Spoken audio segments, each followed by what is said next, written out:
Hello friends, welcome to easy notes for your online study channel. आप सबके अपने YouTube channel पे आप सभी का बहुत बहुत स्वागत है। फ्रेंड्स, यूजीसी नेट का जो दिसंबर 2022 का जो एग्ज़ाम है वो कंप्लीट हो चुका है। अब आना क्या बाकी है, उसका आंसर की और रिजल्ट। उसके बाद हमारा जो जून का एग्ज़ाम है वो बाकी है। अब बात ये है कि बहुत सारे ऐसे बच्चे भी हैं जो फर्स्ट टाइम एग्ज़ाम देंगे, तो उसमें क्या हमारी एलिजिबिलिटी क्राइटेरिया है, क्या हमारा जो एग्ज़ाम डेट है जून के लिए, तो ये सारी चीज़ें जानेंगे आज की इस वीडियो में। तो गाइस, जल्दी से सबसे पहले तो आप चैनल को सब्सक्राइब कर लीजिए, जिससे कि जितनी भी लेटेस्ट अपडेट हैं वो आप तक पहुंच सके। दूसरी बात है, बेल नोटिफिकेशन ऑन कर लीजिए, क्योंकि कई बच्चों को हमारी जो क्लासेस हैं वो नहीं मिलती हैं, तो बेल नोटिफिकेशन को आप लोग ऑन कर लीजिए। आज हम जो डिस्कस करने वाले हैं जून 2023 के लिए। दूसरी चीज, चलिए ठीक है 2023 का मैम, बट जो रिजल्ट है वो कब आएगा? गाइस, जो दिसंबर 2022 का जो एग्जाम हुआ है 2022 का, उसका जो रिजल्ट है वो एक्सपेक्टेड है कि आपका अप्रैल के फर्स्ट वीक में आने का। अप्रैल के फर्स्ट वीक में आ सकता है आपका जो रिजल्ट है, क्योंकि ज़्यादा टाइम नहीं लगता है, अप्रैल फर्स्ट वीक में आपको देखने को मिलेगा। वहीं अगर आंसर की बात करें तो आंसर की आपकी दिखाई दे सकती है 25 तारीख के आसपास, 25 मार्च के आसपास आपको जो आंसर की है वो दिखाई दे सकती है। फाइनल आंसर की आपकी रिजल्ट के साथ में ही आएगी, तो फर्स्ट वीक ऑफ अप्रैल और 25 मार्च, यानी 25 मार्च से लगा लीजिए अप्रैल के फर्स्ट वीक तक सारी चीजें कंडक्ट हो जाएंगी। अब जून 2023 की अगर हम बात करते हैं तो भाई कब होगा एग्जाम, क्या एलिजिबिलिटी क्राइटेरिया रहेगा इस बार, जानेंगे।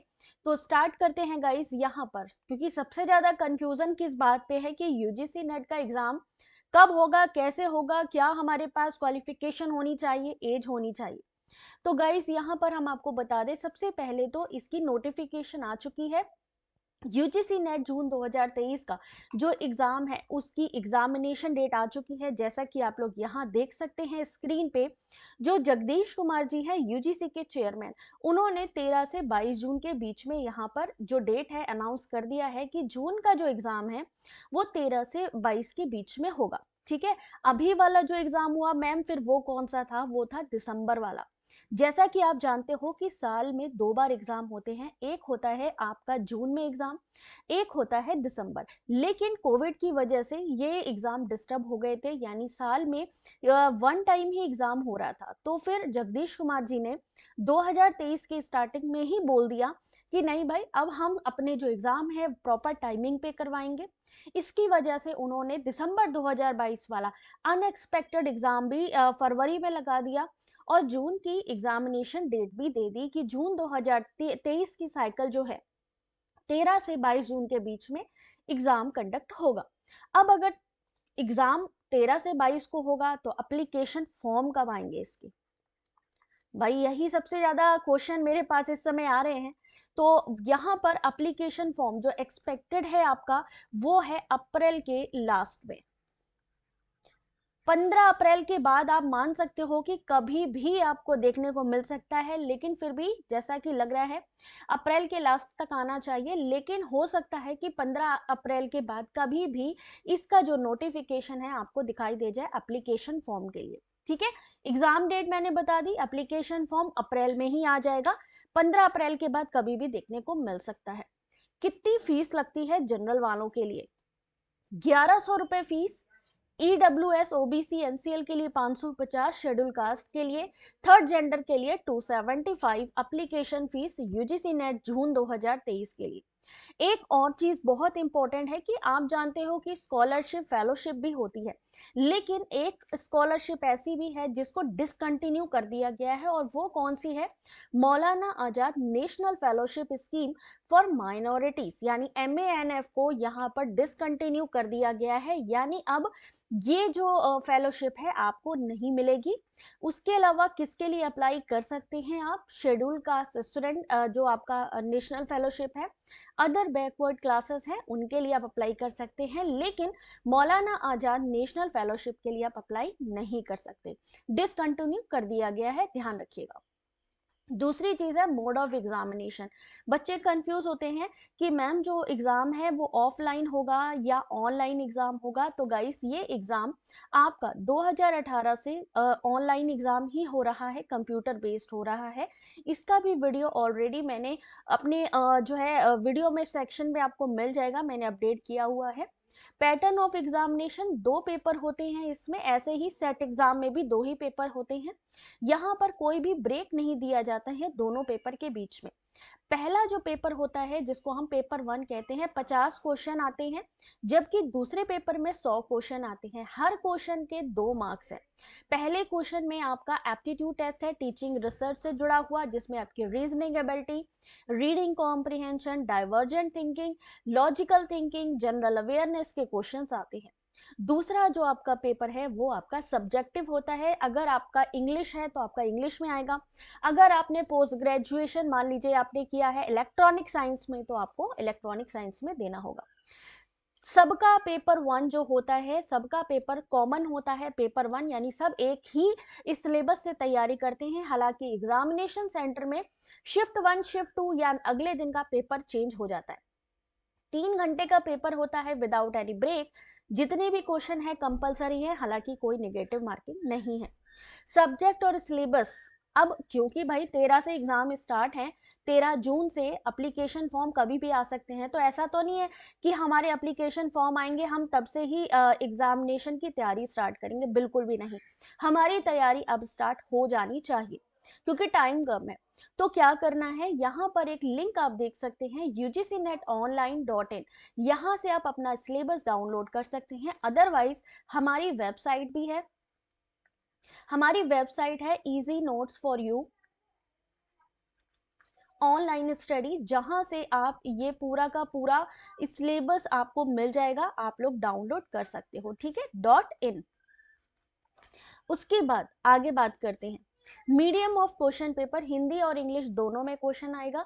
लेकिन आपको याद रखना है कि क्वेश्चन पेपर का जो भी फॉर्म, जो भी मीडियम आप चूज करेंगे एप्लीकेशन फॉर्म में, आपको वही मीडियम मिलेगा एग्जाम में। जैसे कि अगर हम बात करते हैं कोई हिंदी मीडियम का स्टूडेंट है, तो उसको जो अगर एप्लीकेशन में हिंदी मीडियम के स्टूडेंट एप्लीकेशन फॉर्म में अगर हिंदी टिक करते हैं तो उनको बाइलिंगुअल यानी हिंदी और इंग्लिश दोनों में ही पेपर दिखेगा।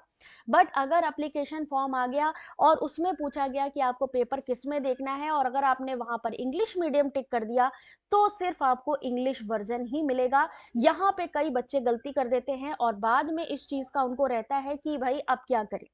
तो बहुत सोच समझ के ही अपना मीडियम को चूज करें। अगर आप हिंदी इंग्लिश दोनों देखना चाहते हैं तो आपको क्या करना है, हिंदी मीडियम पे टिक करना है, ठीक है। अगला ध्यान देते हैं क्वालिफाइंग मार्क्स, यानी आप कितने परसेंटेज हो कि जो इस एग्जाम को जो है आप अप्लाई कर पाए। अगर आप जनरल, ईडब्ल्यूएस, अनरिजर्व कैटेगरी के हैं, तो आपको पीजी में कम से कम 55% लाना जरूरी है विदाउट राउंडिंग ऑफ। मान लीजिए आपका 54.8% है और आप कह रहे हैं मैम कि हम 55% हम राउंड फिगर पे ले लेते हैं, तो नहीं माना जाएगा। आपका राउंड फिगर में नहीं होना चाहिए, कंप्लीटली 55% होना चाहिए मास्टर डिग्री में, ठीक है। उसके अलावा अगर हम बात करते हैं जो SC ST PWD है, थर्ड जेंडर है, उनके लिए 50% का क्राइटेरिया रखा गया है, ठीक है। उसके बाद जैसे यहाँ पर मान लीजिए कोई फाइनल ईयर में है, मान लीजिए कोई फाइनल ईयर मास्टर डिग्री कर रहा है, वो इस चीज के लिए एलिजिबल है, एग्जाम दे सकता है। जिनका रिजल्ट आना बाकी है वो लोग भी यहाँ पर एग्जाम को दे सकते हैं। कई लोग जो क्वालिफाई कर लेते हैं लेकिन मान लीजिए यहाँ पर अप्लाई करने में देर हो जाती है, वो भी यहाँ पर दे सकते हैं, ठीक है। इस चीज का ध्यान रखिए क्योंकि क्या होता है कि हमें पता ही नहीं चल पाता कि कौन फॉर्म फिल कर सकता है, कौन फॉर्म नहीं फिल कर सकता है। चाहे तो पॉज करके वीडियो को एक बार ये पूरी डिटेल आप लोग खुद से भी पढ़ सकते हैं, ठीक है। तो यहाँ पर आपको ध्यान रखना है 55% आपके जनरल में और 50% आपके SC ST OBC NCL और PWD थर्ड जेंडर के लिए।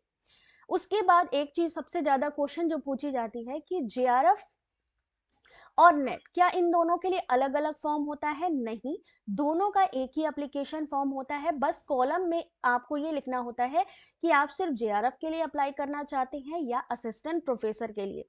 अब जेआरएफ वालों की एज कितनी रखी गई है? अभी तक 31 साल करी गई थी।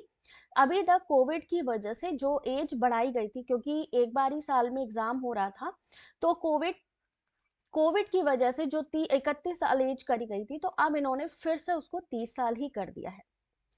30 साल यानी कि आपका मान लीजिए एग्जाम पड़ रहा है जून में और आपका एप्लीकेशन आता है अप्रैल में या मई में, जैसा भी होगा, ठीक है।